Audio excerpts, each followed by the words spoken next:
અરવલ્લી જિલ્લાના ધનસુરાના પ્રસિદ્ધ સિદ્ધપીઠ શ્રી ઘડી માતા ધામ ખાતે શ્રાવણ માસમાં ભાવિકોની મનોકામના પૂર્ણ થાય તેવા સંકલ્પ સાથે 25,25,525 પાર્થિવ શિવલિંગનું નિર્માણ પૂજનનું આયોજન કરવામાં આવ્યું છે, જેમાં મોટી સંખ્યામાં ભક્તો ધનસુરા ઘડી માતાજીના મંદિરે પાર્થિવ શિવલિંગનું નિર્માણ કરવા માટે આવી રહ્યા છે અને અત્યાર સુધી 11,50,550 પાર્થિવ શિવલિંગનું નિર્માણ પૂજન થઈ ચૂક્યું છે। આ અનુષ્ઠાનમાં આવનાર તમામ ભક્તો માટે ચા, કોફી, નાસ્તા અને ભોજન પ્રસાદ વ્યવસ્થા કરવામાં આવી છે। આ સમગ્ર કાર્યક્રમ રામજી મંદિરના મહંત મહામંડલેશ્વર પૂરણ શરણ દાસજી મહારાજના માર્ગદર્શનમાં યોજાઈ રહ્યો છે।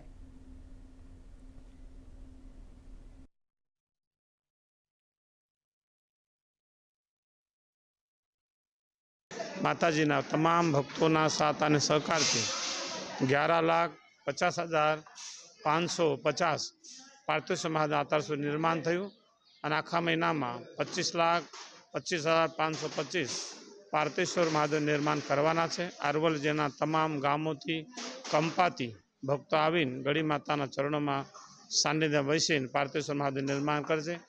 સવારે પ્રતિદિન 6 થી 8 હવન થાય છે અને 8 વાગ્યાથી લઈને 4 વાગ્યા સુધી પાર્થેશ્વર નિર્માણ થાય છે।